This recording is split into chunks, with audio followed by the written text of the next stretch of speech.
그, 그 고주선이 그다음에 유만주선 이렇게 했다가 그다음은 기원전 108년인가에 한나라한테 망하면서 유방이 있었던 한나라죠. 망하면서 그다음은 한반도 만주와 한반도 일대에 한 사군이 설치됩니다. 낙랑군, 임범, 임등군, 진보, 낙랑군, 임등군, 진범군, 현도군 이렇게 사군이 설치됐는데 하나씩 엎치다가 마지막에 이제 미천왕 때 4세기 초에 낙랑군 평양 쪽에 있는 대동강유역에 있는 낙랑군 추출합니다. 미천왕이. 그래서 여기를 마지막 현도군이 뭐니 막 다 했고 미천왕 때 낙랑군을 추출합니다.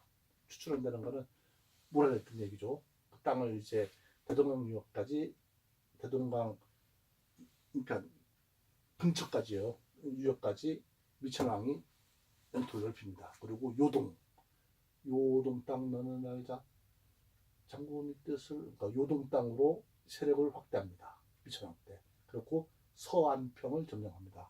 서안평. 요동의 서안평. 요동 이제 역사에 많이 나오는 거예요. 그래갖고 세력을 확대했고 그리고 나서는 또 뭐 위나라 광무군이 침을 받고 뭐 저쪽 막 여러 우여곡절을 껐거든요. 그 다음 어쨌든 간에 그런 거는 빼고요. 동천왕 때 위나라 광무군이 침을 받아서 나라 다 뺏기고 도망가고 어쩌고저쩌고 동쪽으로 첨부했다고 동천왕이잖아요. 막 그런 수모를 겪기도 하고 막 여러 우여곡절 겪습니다. 그래갖고 막 중국군에 의해서 막 저기 뭐 이 뭐 왕 무덤들이 막 다 파헤쳐지고 막 엉망돼요. 여기도 역사 그런 거 근데 창피한 쪽팔린 얘기는 역사상에는 다루지 않습니다. 어쨌든 간에 그 다음은 이거 우리끼리 얘기해서 사실로 드러난 건 다릅니다. 그 다음 미천왕 4세기 초에 낙랑군 아까 대동강 유역을 확보하고 낙랑군을 추출하고 요동으로까지 세력을 확보하고 서안평을 점령한다. 서안평 위나라 서안평 때문에 위나라 광구검하고도 옥신각신합니다. 또 걔네가 또 다시 차지하려고 해서 그리고 그다음은 4세기 중엽 고국 원왕이라고 있습니다. 고국 원왕 원통할 원자입니다. 예, 죽어요. 근데 뭐냐면 이 사람은 좋은 게 아니라 갑자기 나라가 망할 뻔합니다. 고국 원왕. 여기 고국 천왕이 먼저 잘 진대부터 만들고 왕위 부자상수도 만들고 좀 행정구역도 오부 형태로 만들고 막 막강하게 키워놓고 민철왕 때 막 세력을 막 펼치고 막 그랬는데 그 다음은 또 신입받고 하다 고국 원왕 때는 연나라예요. 연나라인데 전연이라는 거는 뭐 후연도 있겠죠. 응? 연나라의 신입을 받습니다. 여기 한평이니 뭐니 여기 신입을 받고 더불어 이 당시 하필이면은 백제 최전성기인 금초고왕 이따 설명하겠습니다. 이 금초고왕하고 맞짱 뜨게 되는 거예요. 그래갖고 금초고왕이랑 평양으로 공격받아갖고 고국원왕이 친지 군대를 끌고 나가면서 싸웁니다. 전사합니다. 고국원왕 원통하게 죽었다 해서 나라를 지키고자 싸우다가 원통하게 죽었다. 고국원왕이 됩니다. 고구려의 위기죠. 고구려가 멸망할 수도 있었어요. 그렇지만 또 이거를 또 버텨냅니다. 누가? 소스림왕. 아우 죄송합니다. 소스림왕은 뭐냐? 많이 들어보셨죠? 소스림왕. 불교. 이분 많이 나옵니다. 이분은 잘 안 나와요 사실은. 근데 가끔 1급에서 나올 수 있으니까 지금 쭉 다루는 겁니다. 주요 왕 지적 이런 걸 다루는 거예요. 소스림왕. 이게 저기 삼국이 건국하고 성장하고 중앙집권 국가로 가고 있는 그걸 보여주는 거예요. 4세기 말 소실왕 때 불교가 들어와요. 불교 4세기 말 그죠? 그리고 율령을 반포합니다. 율령이 뭡니까? 나라의 법률과 율법 이런 거를 제정하는 거죠. 법률 그리고 태학 교육기관이죠. 태학 국학 태학을 설립합니다. 소실왕 훌륭하신 분이죠. 평양, 그러니까 이제 저기 나라 평양이 아니죠. 평양은 나중에 여기고요. 아직 평양이 없습니다. 국내성에 여기까지도. 그러니까 대학인, 큰 대학인 태학을 설립한 하고, 지방에는 그 다음에 나중에 장수왕 때인가 경당이 나옵니다. 경당, 지방기관 경당, 우리 서당 같은 거예요 옛날에. 그러니까 수실왕은 불교를 공인하고 율령을 반포하고 태학을 설립한 왕으로 중앙집권 체제를 무진장 강화시킨 왕은 소수림왕이다. 이분이 있었기에 그 다음에 이분들이 나오는 겁니다. 이 어려운 시기를 탁 역전시켜서 다시 또 만드는 왕이 소수림왕이에요. 조사났다. 응? 불교 전파, 율령 반포, 태학, 소수림왕입니다. 딴 데는 이제 보세요. 고구려 같은 경우, 백제 같은 경우는 자, 소실왕 4세기 말에 불교를 전파했는데, 백제는 불교를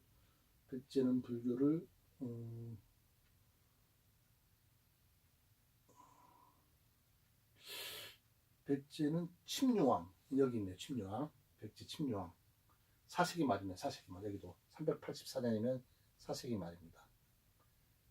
4세기 말에 고구려 소실왕, 그 다음은 백제 침류왕, 여기 고구려, 이게 아마 전연에서 들어가고, 전연인가? 아, 모르겠네요. 잠깐 헷갈리네. 불교 전파, 율령반포, 태학. 여기 소실왕은 이게 세 개를 다 했는데, 그 백제는 침류왕, 4세기 말 침류왕, 이 비슷한 시기에 침류왕이 불교, 동진에서 말은 않다라는 성명가 해갖고, 그 불교를 수용합니다. 그러면은, 불교죠. 신라는 뭡니까? 법화왕 때 그럽니다. 법화왕 6세기에. 법화왕 때 2차 돈의 순교. 불교를 공인합니다. 이때. 6세기. 굉장히 늦죠. 소실망, 그 다음은 침류왕, 백제 침류왕, 신라는 법흥왕. 불교는 이렇게 전래된 순서가 이렇게 되네요. 그리고 그 다음은 율령 반포. 소실왕 때 율령 반포하죠. 백제는 율령이 이때 제정됩니다. 먼저 됐어. 이건 4세기 말인데 3세기 중엽 고위왕 때 율령을 제정해. 이건 또 백제가 빠르네요. 율령. 그리고 그 다음은 율령이 신라에서는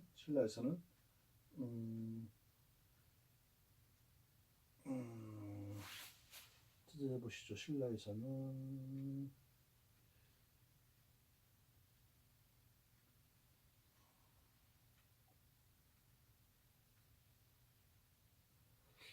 신라에서는 율령 반포는 그런 거보다 여기네. 법흥왕.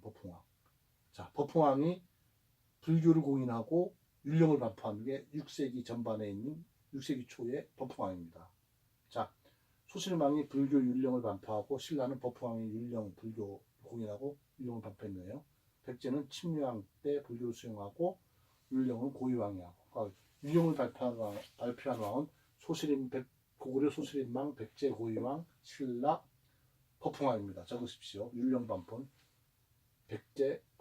고구려 소실임망, 백제 고위왕, 신라 법흥왕. 불교를 공인한 왕은 고구려 소실임왕, 백제 침류왕, 신라 법흥왕.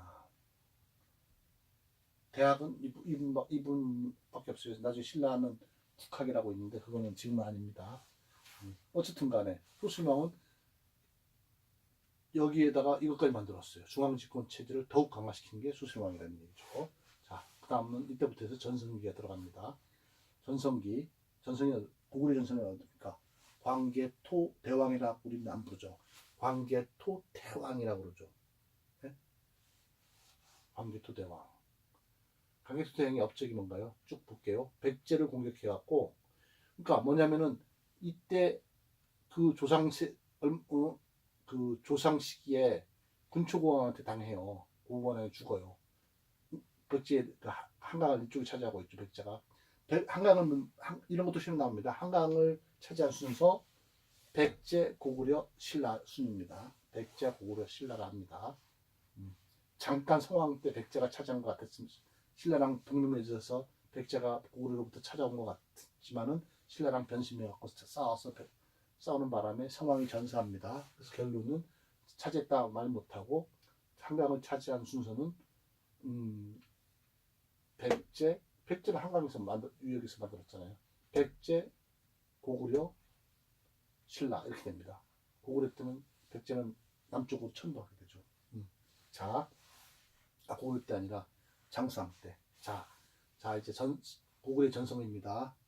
고구려 전성기 광개토왕입니다. 광개토왕이 광개토 대왕이 백제를 공격해서 한강 이북을 차지합니다. 한강 이북을 차지합니다. 광개토 대왕. 그리고 근데 이거 한강을 차지한 게 아닙니다. 한강 이북을 차지합니다. 한강을 차지한 거는 장수왕입니다. 장수왕. 네. 그 한강 이북을 차지하는데 이거보다 더 신라를 침범한 왜군을 격파합니다. 그러니까 왜군이 금강가야 성에 가야는 낭랑하고도 친했고 일본 외하고도 친했어요. 그래서는 왜군들이 가야에 와 있었는데 그 자꾸 그 신라를 괴롭혔대요. 신라를 괴롭히니까 이제 신라에서는 이게 여기 있다면 나중에 내물왕 때 또 그 얘기가 나오는데 신라 4세기 말 내물왕 때 광개토 대왕한테 요청합니다. 도와달라고. 이런 거 왕위 세습을 하고 뭐 어쩌고 장악하고 뭐 했는데 사실은 병력은 미약했거든요. 그러니까 이제 그 외구가 침입하니까 내물왕이 어떻게 내물마리간이죠. 왕도 아니잖아요 아직. 그 막아낼 힘이 없어요. 그래서 북쪽에 있는 광개토 대왕한테 도와주세요 했더니 광개토 대왕이 정예의 군대를 보냅니다. 툭툭툭 걸 타고 와서 그냥 일사천리로 없애버려요. 그래서 왜군들이 쫓겨나고 그러니까 신라를 치던 왜군들이 쫓겨나고 했는데 금간가야 그 당시 가야연맹의 이게 전반기 가야연맹의 제일 수장국은 금강가야였어요. 6가야 중에 6개 가야 중에 금강가야인데 금강가야까지 김해까지 금강가야 성까지 공격해갖고 결단해버리는 거예요. 그러니까 왜구가 격퇴가 당했죠.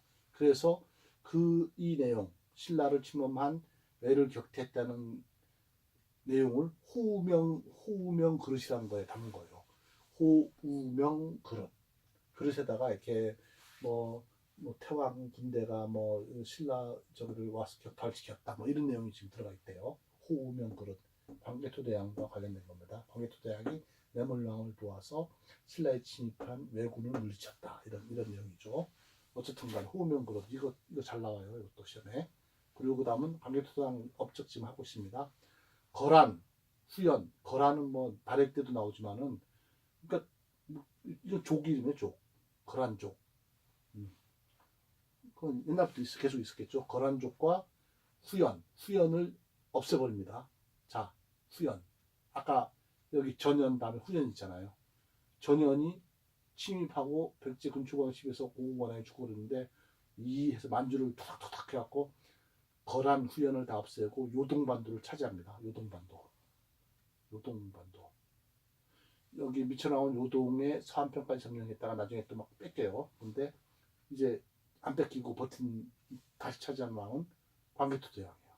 광개토 대왕이 거란 후연을 몰아내고 요동반도를 차지하고 계속 정복 사업 계속해서 완전히 칭기스칸 같은 거죠. 같은 왕이죠. 나중에 만주 대부분을 차지한다. 그거를 만주 퉁고에 있는 광개토 대왕비에다가 적어놨어요. 그 업적을. 만주 대부분을 차지해서 요거는 패왕이 업적으로 어쩌고 하는데 예를 들면은 신라 군대를 없앴다는 얘기가 광개토 대왕비에 적혀 있는 거 아닙니다. 신라에 침범한 외국을 격퇴시켰다는 건 호우명 그릇이 있는 겁니다. 호우명 그릇. 요거 헷갈리면 안 돼요. 그리고 만주 대부분을 차지했다 하면서 광개토 대왕비를 설립했는데 자, 광개토 대왕이 이거를 세웠을까요? 아닙니다. 광개토 대왕의 아들이 누굽니까? 장수왕이 세웁니다. 장수왕이 광개토 대왕비를 업적을 만주 여기다가 세우는 거예요. 그리고 광개토 대왕은 수수로 사용합니다. 뭘 사용해요? 영락이라는 연호. 영락. 이게 중국 황제 국가만 사용하던 그런 거죠. 영락 영락이라요. 자기 영락제. 멋있죠. 영락. 연호는 영락이요. 그리고 본인 스스로 성왕,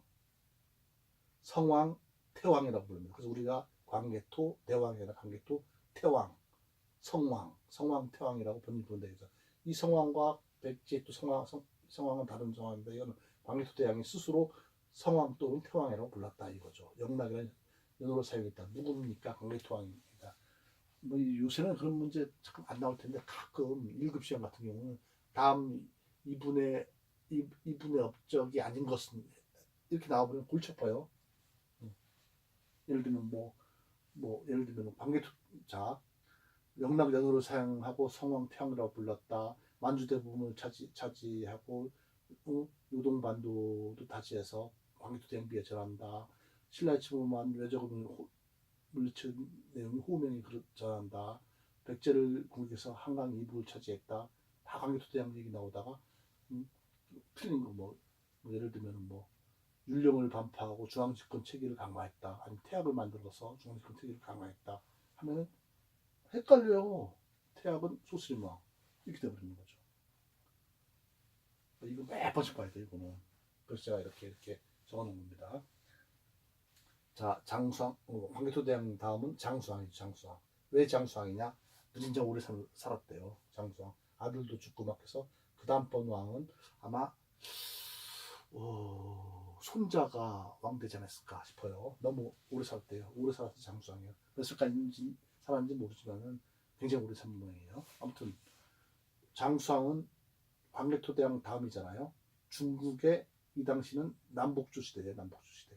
그러니까 중국도 통일된 나라가 아니고 남쪽 북쪽이 막 나눠져서 막 서로 치고받고 쌓고 있으니 이 고구려랑 대적할 힘은 없었던 거예요. 나중에 저기 통일되고 난 수나라, 당나라 되면 고구려랑 본격적인 정치 싸움이 일어나지 않습니까?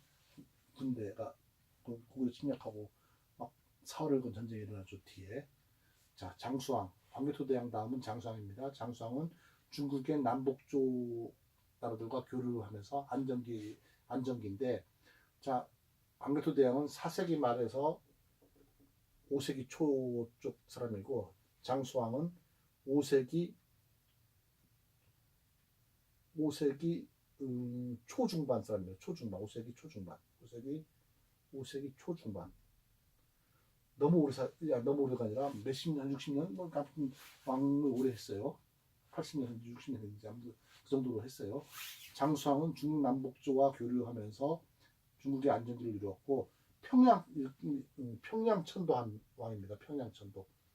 5세기 초 427년에 평양으로 나라를 옮겨요. 뭐냐면은 고주몽이 줄본성, 2대 유리왕이 국내성, 그 다음은 장수왕이 5세기 초에 평양으로 5세기 초인 427년이면 초중반이죠. 평양으로 천도합니다. 평양으로 천도. 내려오는 거예요. 평양으로 내려오면서 백제를 압박하니까 백제는 신라와 나제 동맹을 맺어요. 신라와 백제 동맹, 나제 동맹을 맺어갖고서 방어를 하려고 노력합니다. 하지만 둘이 합쳐봐 힘이 없잖아요. 여기는 완전 대제국인데 백제를 장수왕이 공격합니다. 그래서는 한성을 함락합니다. 한성이 뭡니까? 위례성이에요. 위례성 한성 어디냐? 여기 위례성 한성. 그러니까 성 하나는 아니고 몇 개가 있었겠죠. 한강 주변에. 그러니까 한강유역이 함락되면서 한강유역을 장수왕한테 뺏깁니다. 한강을 차지하는 왕은 백제 다음은 고구려고 고구려의 장수왕이 차지하는 겁니다. 장수왕. 광개토왕은 한강 이북을 차지하는 겁니다. 한강을 차지하는 건 장수왕이에요. 항성이 함락등에서 백제는 여기 나중에 얘기하겠지만은 장수왕 공격을 받아서 한강 유역이 빼앗긴 있고 계로왕 여기 지난번에 아니라 군초고왕 공격으로 인해서 고국원왕이 전사한다 그랬지 않습니까? 4세기 중엽에 여기 이번은 거꾸로 복수를 하는 거예요. 장수왕이 5세기 그다음 475년 연저리에 평양으로 427년에 천도한 다음에 5세기 초에 천도한 다음에 5세기 중엽 정도, 475년 정도에 저기 백제를 공격해서 한강유역을 차지해요. 이때 백제에서는 계루왕이 나가 싸우다가 전사해요. 그러니까 죽은 왕은 근초고왕한테 죽은 왕 고구려의 고공원왕, 장수왕한테 죽은 왕 백제의 계루왕. 그래서 한강유역 빼앗깁니다. 그래갖고서는 그 밑에 문주왕이 얼른 수습해서 웅진, 지금의 공주죠. 웅진성으로 천도합니다. 475년 5세기 중말 정도가 되겠죠. 475년에 문주왕이 웅진성으로 얼른 천도한다. 그러니까 이런 역사도 나와요. 고구려는 졸본성, 국내성, 평양성 이렇게 나라가 망할 때까지 이렇게 옮기고요. 백제 순서가 백제는 한성, 유래성 한성이죠. 이게 한성, 유래성, 그리고 그다음 웅진성, 그리고 부여 그러니까 성왕 때 사비성, 부여, 사비성 이렇게 유래성 한성 같은 말입니다. 그다음에 웅진성, 사비성 이렇게 옮긴다. 신라는 안 옮겨요. 나중에 신라 통일됐잖아요. 계속 경주입니다. 경주. 그 어쨌든 장수왕이 5세기 중반에 평양성 그러니까 427년에 평양성을 천도하고 그다음 백제를 공격해서 한성을 함락시키고 한강 유역을 차지한다. 그래서 땅이 저쪽으로는 만주 전체와 남쪽으로는 압록강 중부까지 한반도 중부까지 진출한다. 한강도 먹어버린다. 충청도 지방 정도도 있나 봐요. 충주에인가에 중원고구려비라는 게 있어요. 이런 게 심해요. 이런 게. 중원고구려비는 장수왕의 업적을 써놓은 거예요. 장수왕이 한강유역을 차지했고 어쩌고 했다 하는 근거가 나온 거는 중원고구려비예요. 만주를 다 점령하고 뭐 전현을 함락하고 영락이란 사용하고 뭐 이런 게 나온 거는 광개토대왕비. 광개토대왕비는 누가 만들었어? 장수왕. 중원고구려비는 누가 만들었을까요? 비석은 돌아갔을 때 하는 거죠. 보통 업적 하는 거니까. 장수왕의 다음은 누굴까요? 문자왕. 여기 문주왕, 문주성 천도한 백제의 문주왕이랑 비슷한데 문주가 아니라 문자왕. 문자명왕이라 합니다. 밝은 명자 써갖고 문자명왕이 장수왕이 아마 손자 정도 될 거예요. 이분이 중원고구려비를 설립합니다. 그래갖고 자 다음 주 문제 드리겠습니다. 고구려의 최대 영토를 확보한 고구려 때 가장 큰 영토를 갖고 있던 왕은 누굴까요? 1. 소스림왕, 2. 광개토대왕, 3. 장수왕, 4. 문자명왕. 누굴까요? 광개토대왕이라고요? 제일 정복전쟁 많이 했으니까 북쪽으로 막 많이 했죠. 남쪽으로도 뭐 한강 이북을 차지하고 거기다 장수왕은 평양성을 옮긴 다음에 백제를 아주 그냥 절단돼서 계루왕도 죽고 한강까지 차지해버려요. 그리고 충청도까지 가요. 그래서 그 업적 중원고구려비가 되는 거잖아요. 자 누굴까요? 이거 다 한 왕이 다 얻은 왕은 문자명왕 최대의 영토 이렇게 되는 겁니다.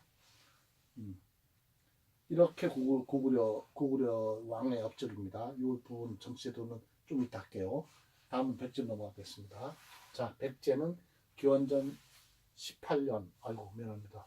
발음이 좀 18년에 건국됐습니다. 왜 이렇게 참 요거 아닙니다. 10하고 8년에 백제가 건립됐습니다. 누구? 온주왕, 시조 온주왕이라고 그러죠. 한강유역 토착민하고 고구려 유민 이분 여기에 소선호의 아들입니다. 유래성에서 만듭니다.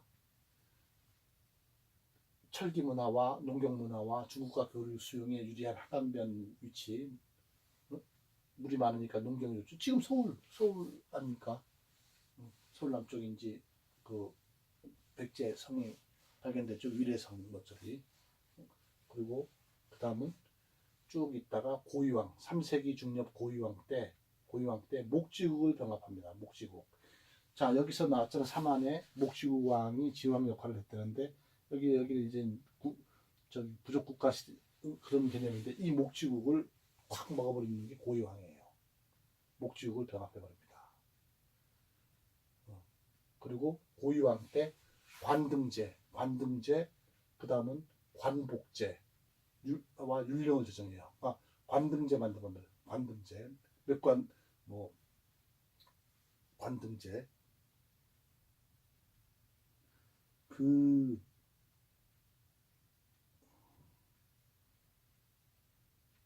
관등제를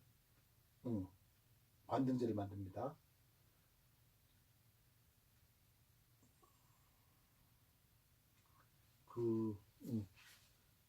고유왕이 관등제, 관복제, 율령을 제정합니다. 관복제는 뭐냐면 그 신하들의 어떤 관복 색상을 뭐 이렇게 뭐 노란색, 빨간색, 파란색, 복대 뭐 이런 식으로 이제 그 직급에 따라서 뭐 누군 뭐 있고 누군 뭐 있고 아니면 뭐 그런 거 있잖아요. 문신은 뭐 있고 아니면 어느 집안은 부족은 뭐 있고 이렇게 만드는 거 구분하는 거 관복제라고 해요. 관등제는 1등, 1등급, 2등급, 3등급 이런 거. 그런 어떤 중앙집권 국가의 기틀을 마련한 왕은 백제는 고유왕이다. 아까 얘기했죠. 여기는 태조왕이었다. 그리고 그걸 강화한 사람은 수술망이었다. 자, 백제 고유왕이 3세기 중엽인 200몇십 년이에요. 목지국을 마한 왕 진왕인 다스리는 목지국을 병합하고 관등제, 관복제, 율령을 제정했다. 중앙집권 국가 기틀을 마련한 왕이 고유왕으로 한반도 중부 지역을 차지했다. 한강 주변 저거니까요. 한반도 남쪽이 아니에요. 한반도 중부지. 아직까지는. 그러면서 점점 남쪽까지 다 먹는 거죠. 그러고는 근초고왕이 그 최정 전성기는 백제는 근초고왕입니다. 근초고왕. 고구려는 이때가 전성기가 되는 거고. 그리고 소술망 잘 나오고. 고국처럼 진대법이 있어서 고국처럼 가끔씩 잘 나오고. 옥절국 동해는 태조왕이 있고 한 줄씩 나옵니다. 자, 근초고왕 4세기 중엽에 이 사람과 이분은 누구랑 여기 고구려 누구랑 결부돼 있나요? 고구려 고국 원왕이죠. 평양 전성기예요. 백제의 근초고왕은 여기 고유왕은 목지국을 병합했는데 중부지방 한반도 중부를 다 차지했는데 마한의 전지역이라 하면 이게 이만큼이 마한이죠. 이만큼 되는데 이 전지역을 차지한 왕이 누구냐? 마한 전지역 정복했다. 근초고왕. 목지국과 다른 부족들 다 해서 마한 전지역을 정복한 왕은 근초고왕이다. 이거죠. 그리고 이거 다 먹고 나니까 땅을 다 넓혀했잖아요. 그래서 평양성을 공격해요. 평양성. 신라 쪽은 이쪽에 그 산맥들이 있어갖고 옛날 그 기동력이 떨어지니까 저쪽으로 가는 게 빠르잖아요. 평양성을 공격합니다. 근초고왕이 이 시대기에 고국왕. 그래서 평양성을 공격해서 백제가 마한 전 지역이면은 지금 호남 전체와 충청도 그 다음은 경기도 일대까지 차지한 다음에 그리고는 황해도 일부도 차지합니다. 황해도 일부. 개성 이런 데를 다 그 황해도죠. 그쪽을 차지합니다. 황해도 일부까지. 평양 대동강은 아닙니다. 그리고 이쪽 동쪽으로 가서 어디까지? 낙동강 유역까지 갑니다. 낙동강 유역 가서 가야에도 신라까지는 아직 신라 저만큼 작은 나라니까 가야까지도 지배권을 행사합니다. 가야까지. 야, 근초고왕이 목지국 전체인 그러니까 호남, 경기, 황해도 일부 그리고 다음은 그 영남으로 들어가는 지금으로 치면은 경상남도 쪽 근처까지도 부산까지도 지배권을 행사한다는 거죠. 근초고왕이 이렇게 크죠. 그리고 한반도에서는 이렇고 중국의 요하, 고구려는 요동이에요. 요 땅에 요 동쪽은 고구려가 요서는 요서 중국 요서 지방은 근초고왕 산동 지방 우리 그 넘어가면 산동 지방 있잖아요. 중국 산동하고 요서 지방을 근초고왕이 진출합니다. 일본도 진출합니다. 일본 큐슈 일본 섬이 있으면 제일 가까운 쪽 큐슈도 진출합니다. 중국의 백제왕인데 중국의 그러니까 평양성 공격해서 고구원왕을 전사시키고 황해도 일부도 차지하고 낙동강유역에 해서 가해에 대한 지배권도 행사하고 중국까지 진출해서 요소 산동 지방에 무슨 경제 기지로 만들고 일본 규수로도 진출하고 왕은 누굽니까? 근초고왕. 그리고 교류합니다. 누구? 중국의 동진. 그래서 이분 다음에 동진에서 불교 마라난타가 불교를 수용한 게 침류왕이. 그다음에 불교 중국의 동진과 진나라가 있는데 이민족이 침입을 받아서 동쪽으로 나라가 옮겨서 그래서 동진이 되는 거예요. 전은 전진이고 동진이 되는 거죠. 전진은 뭐 가수 전진 말고요. 아무튼 동진 또 연예인 이동진, 김동진이 있는데 아무튼 그 중국 동진하고 교류하고 외하고도 교류하고 이런 건 나오지 않습니다. 사실 동진과 교류했냐 외랑 했냐 시커건 안 나와요. 여기 전연을 침입했냐 전연 죄송합니다. 발음이 좀 해갖고 전연 여기 있잖아요. 전연이 침입해 와서 고원왕 밀고 막 그랬잖아요. 이런 게 크게 뭐는 아닌데 그냥 쭉 흐름을 알아두면 됩니다. 하나만 딱 하면 헷갈려요. 이것도 하고 그런 맥락에서 알아야지. 어쨌든 근초고왕이 업적입니다. 그러면서 왕이 부자상속제를 만들어 봐. 왕이 부자상속제 근초고왕이 백제 최고로 전성기 부자상속제. 자 부자상속제 개념으로 가게 되면은 부자상속제 만든 왕이 누굽니까? 고구려는 부자상속제 왕이 부자상속제 고국천하 그죠? 고국천하 백제는 부자상습제 근초고왕이죠. 부자상습제 근초고왕 백제는 고구려는 고국천하 왕까지 가가지고 부르죠. 신라는 부자상습제 누굴까? 신라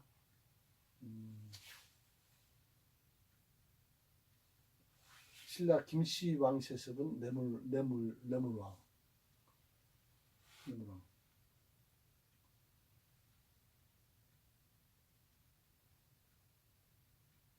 글쎄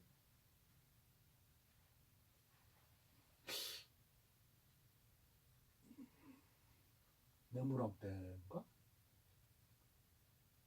김씨 왕이 세습했다.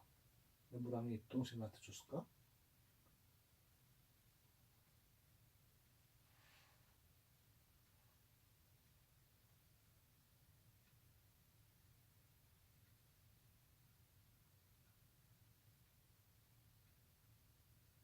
헷갈리네요. 그거 한번 찾아보겠습니다. 어쨌든 간에 이거 복잡하다 보니까 그게 좀 헷갈려요. 뇌물왕 아닌가 싶어요. 뇌물왕 김씨로 왕이 세습을 하고 그 다음은 물주왕 여기네 여기 미안합니다. 여기 물주왕이네요. 물주왕 이게 헷갈린다 이게. 자 이게 지금 뭐 율령반포 불교 비교하고 막 그런 거 있잖아요. 아까 얘기하면 불교는 소슬왕 침류왕 4세기 말에 고구려는 소슬왕 백제는 4세기 말 침류왕 372년이고 384년인가 아무튼 얼마 차이 안 나요. 침류왕 그리고 신라는 6세기 법풍왕 불교 법이거든요. 500 몇십 년 법풍왕 2차 동순교로 이게 불교고 율령은 소슬왕 율령은 신라는 또 법풍왕 불교와 여기는 그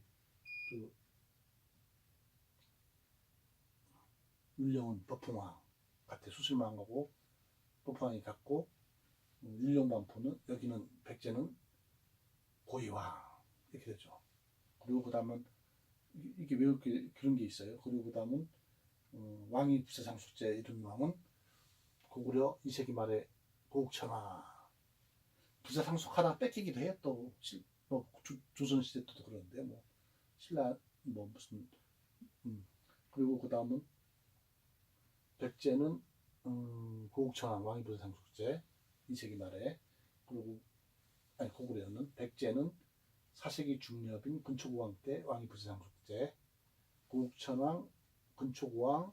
그리고 그 다음은 부사상속제. 신라는 물지왕. 나제 동맹을 백제랑 나제 동맹을 만든 물지왕이 부사상속제를 만든 거예요. 젤르제요 이것도 젤르제요. 2세기 말에 고국천왕, 그러니까 부사상속제를 제일 먼저 한 나라는 고구려입니다. 그 다음은 근초고왕, 백제고, 그다음 물지왕, 5세기에 순서가 그렇게 돼요. 그리고 율령반포를 제일 먼저 한 나라는 백제, 고구려, 신라 순이에요. 고이왕, 소스림왕, 법흥왕. 그리고 불교는 고구려, 소스림왕, 그 다음 순서가 백제, 침류왕, 신라, 법흥왕 순서가. 그거는 뭐 그런 게 시험에 나와. 그런 게 헷갈려 버리더라고. 1급 시험 같은데 그렇게 나옵니다.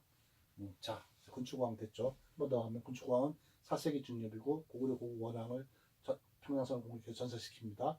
황해도 일부 차지하고 낙동강 유역 가해에 대한 지배권 행사합니다. 그리고 경제적으로 중국 요소, 산동 지방을 경략하고 중국 규슈로도 진출합니다. 중국의 동쪽 진과 일본 외랑도 교류하고 고구려를 견제합니다. 왕이 부사상속제를 이룹니다. 이게 근초고왕이 업적입니다. 제일 4세기 중엽이 고구려의 전성기입니다. 그리고 백제의 전성기입니다. 고구려의 전성기는 어딥니까? 이때입니다. 이때 5세기